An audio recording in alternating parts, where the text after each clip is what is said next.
by saying a big thank you to Big Boy Bloater, who's agreed to join us and have a chat with us for the Moshville Times. We're doing a special feature this year on Mental Health Week, and I thought that Mr. Bloater, can I call you Mr. Bloater? I think so. Uh, Just bloater's fine. Bloater's fine. Okay, you signed Yeah, yourself as Bloats, but I thought that was a bit too familiar. So nah, that's fine. Call me Fuzzy if you like. I really don't mind. anyway, thank you very much for agreeing to chat to us and for giving your time in this way. Can I maybe start? I know you've had issues with depression in the past, if issues is the right word. Can I just start by asking where you are just now? How are you feeling just now? Where would you put yourself mental health wise?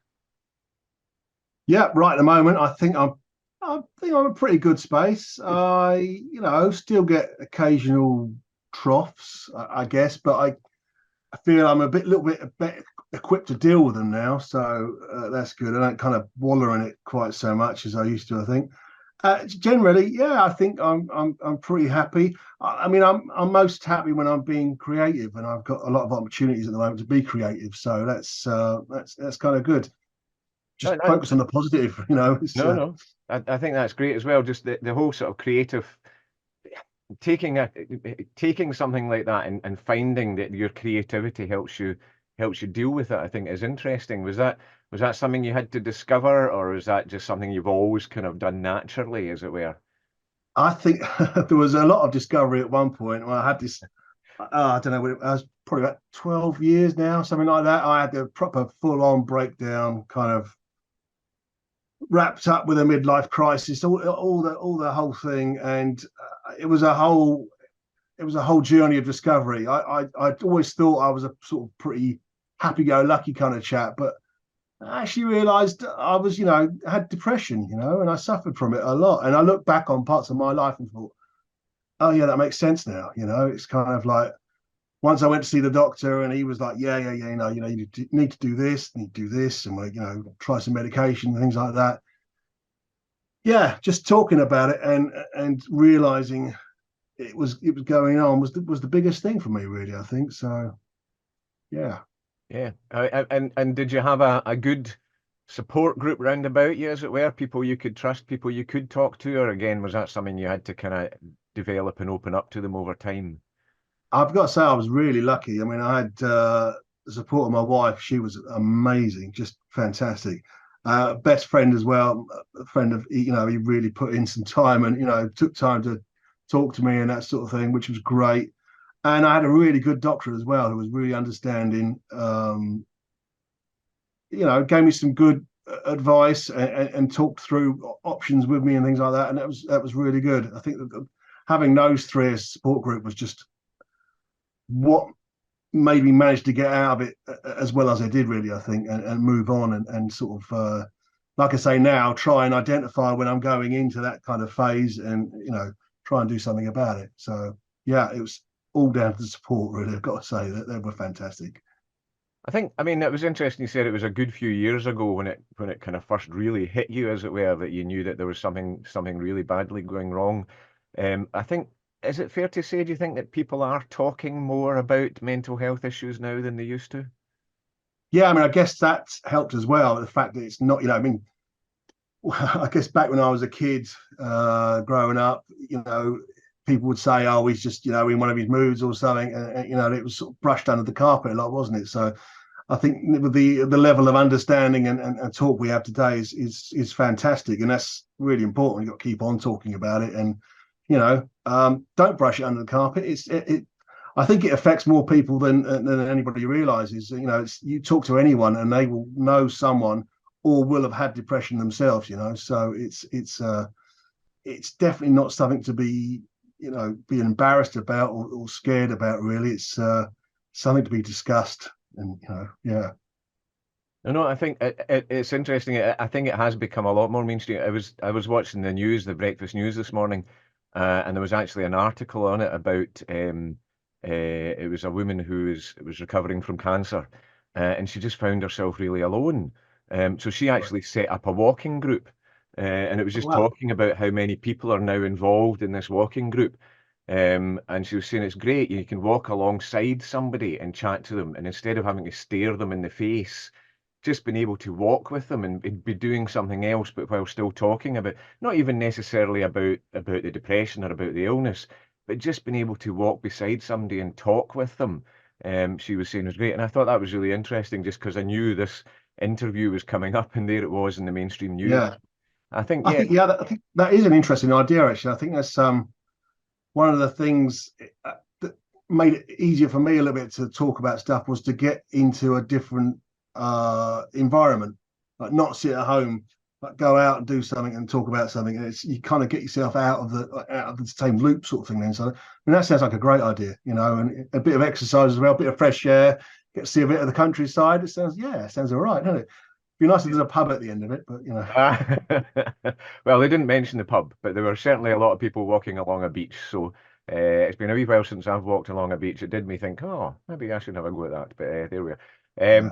So yeah, and again, just to maybe circle back, you were talking about your creativity.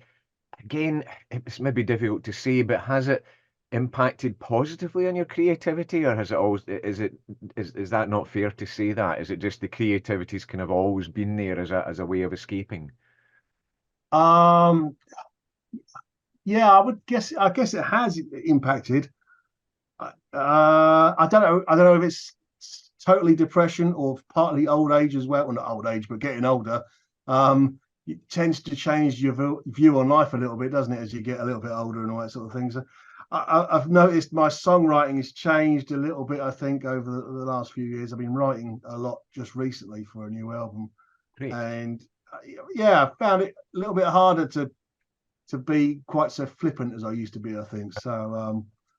But then I don't, like I said, I don't know if it's down to the depression or whether that's going through what I went through, or whether it's just part of getting a bit older and get a bit more sensible. Probably all of the above, I guess. But yeah, Yeah, I mean, the flippancy has had definitely been there in your writing before, but I've always thought there was kind of still it was kind of undercut by the kind of more serious, gritty nature of the music sometimes, So although there was this kind of flippancy sitting on top, you felt there was something just a wee bit more deep going on underneath. So I think, even at your most flippant, I still one of my favorite rhymes ever was, I think it was in Luxury Hobo, where you rhymed mankini with martini, just a work of genius. yeah. But that, so that's always been there in your music, but there's always been a bit more there as well. I think I love your music for that. So don't lose the flippancy altogether, is what I Thank would you. say. And there's still some there, definitely. But I've thought about it a little more. Maybe I've put a little bit more thought in now and thought, do I really want to say that? Yeah, I do. Yeah, but there's a different level of thought going on there. I think that's all it is. Yeah. Good stuff. Um, I mean, it's interesting just getting a chance to talk to you about that and talk to you about your creativity and stuff. And I can't help but comment on some of those guitars on the wall behind you. That's just quite a gorgeous display. Do you find collecting guitars as a way of helping as well, or does that just happen because you're a musician? Yeah, actually, I'm not a guitar collector at all. All right, okay. No, I mean they're just things that have accumulated over time. I'm not, yeah, I'm not big on guitar. I mean, I like them and all of that, but I'm not one of those kind of gearhead geeks, that likes to get all vintage stuff and all that. It's kind of a tool for me, when pick up a guitar, it's a bit like a hammer, and it's how many hammers do you need? It's so I'm not really not much of a guitar collector, but I've been playing for I don't know 40 years now, something like that. So you tend to accumulate Choir a lot stuff. of baggage over that time, don't you? Yeah, well, Picked up some guitars as well. Yeah, I don't know. My wife despairs of me sometimes when I get lost in B&Q and I'm just lusting after tools that I've probably never ever used, but I just think wouldn't yeah. it be great if you had one of them? So I find it quite therapeutic, even just window shopping in B&Q. So what do I know? I can't really comment about guitar collecting or whatever. Anyway, no, it's great to hear that you're in a good place just now. But it's interesting that you're saying it's just always there in the background. Again, I know a friend who I think he borrowed it from Winston Churchill. He talks about a black dog that's always kind of stalking him, and sometimes the black Yeah. dog is really obvious, and and sometimes it's close by and sometimes it's far away, but he knows it's always there. So good on you for talking about it though, and you know, seeking help and stuff. And it would be great if we could encourage some of the folk who read the Moshville Times and follow what's going on. If they're feeling anything like that, talking to people is obviously a great way to go about it. Absolutely. Have a chat with a friend or a doctor or someone. Sometimes it's easy to talk to someone you don't know so well. You know, there's plenty of people out there. It's the important thing is talking about it. Really is, and it's I highly recommend it. Right, thanks very much. Maybe just I said we would just a wee short video is what we were aiming for, but I would love to just talk to you about some of the things you're coming up. I mean, for instance, you're saying you're working on some new material for a new album. How is that going? What kind of stage are you at? Yeah, it's almost there. I've written 9.5 out of 10 songs, so it's pretty Oh, much there. And yeah, just need to decide when we're going to release it now. Really, that's the big step. I can't quite make up my mind, so I'm just deliberating over that. so have you pulled the limits together? Have you got a band around about you? Have we already recorded some things, or is that still to come? That's still to come. Yeah, so it's made a little bit more difficult these days by the fact that I live in France and the limit's still living in London, so that's a little bit logistically harder. But I'm sure we'll work it out somewhere or another. So Well, I'm sure they would enjoy a holiday to France, would they not? Because I bet they'd love it. with It's just with getting your the time to vast do it. Yeah. record company budget, I'm sure you could invite them over for a fortnight or whatever. I mean, just vast record company budget. It's maybe worth exploring. I don't know how much that contributes to your mental health, but it's not an easy business to be in just now, is it? The music business in terms of making a living out of it. I would imagine it's a bit of a struggle with downloads and streaming and goodness knows what's going on. How are you finding the sort of business side of it? It's yeah. It's, honestly, the business side is the worst thing. That's one of my big triggers. I think probably actually.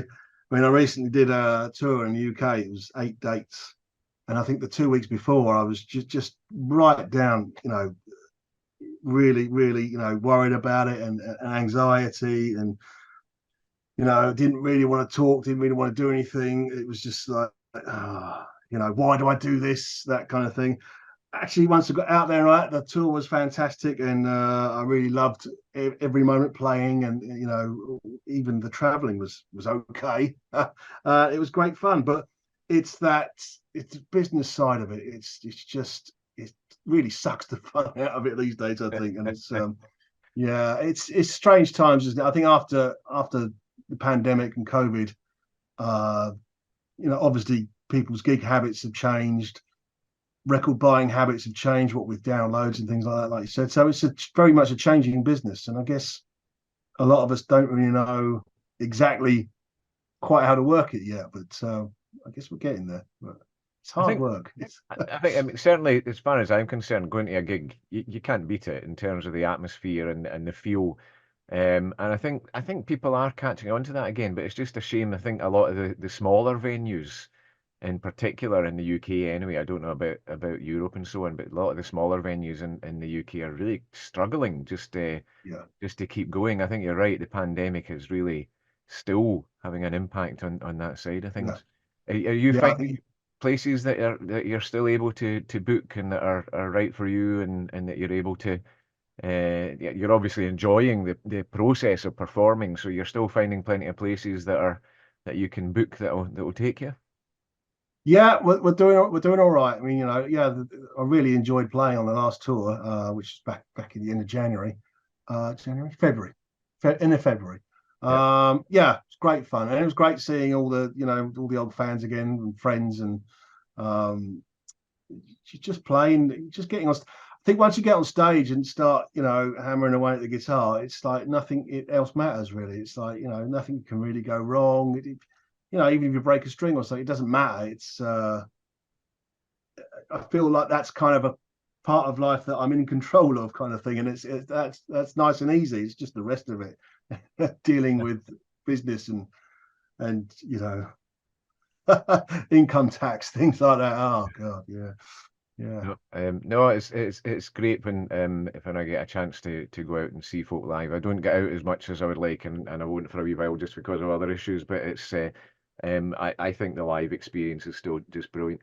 The resurgence of vinyl, I think, is interesting as well. Do you make much out of vinyl, or are you not really been able to do that to an extent? The last two albums have been out on vinyl, Yeah, and I think I did all right. And the next album coming up, I think there'll be a vinyl issue of it. I think because I think people like people love collecting that stuff, and it's important, and I think it's a nice thing, and who doesn't love vinyl? Just holding it in your hand is a great thing, isn't it? It's yeah.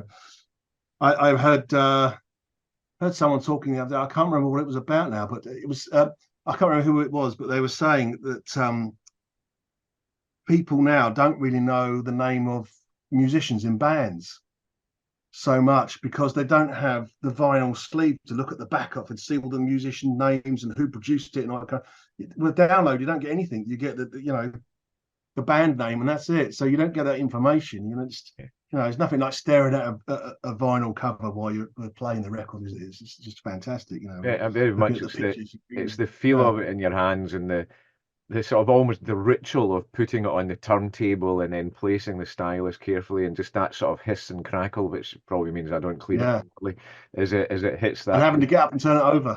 Being like, oh, there we are. Yeah, every 20 minutes or so. But no, I still love that ritual, I must admit. Yeah, Despite the I, I convenience. think I think as well, it's important when you do take the time to just think, okay, I'm going to sit down and listen to a record. You put it on the turntable, when you put the needle on, you sit down and you listen to it. You haven't got that immediacy of being able to go, no, skip that track, skip that track. You really listen to an album, I think, when you listen to it on vinyl. You don't just go, skip through it and then not get to learn to love it like all those classic albums we had back in the day. Yeah. No. And just the fact that somebody like yourself has put a lot of effort into deciding the order.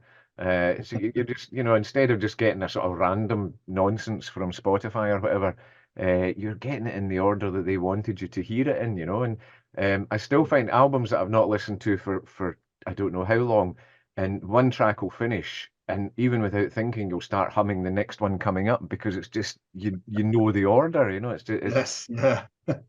I'm showing my age now. I'm getting old. There we are, as we've already discussed my lack of hair, but there we are. So no, that's great. And I noticed on your website as well, you seem to be going all over the place in Europe over the next few months. You'll get a date here and a date there. And is it various festivals and stuff? How did you end up? It does seem to be a tour of Europe as far as I can see, albeit spread out over 3 months.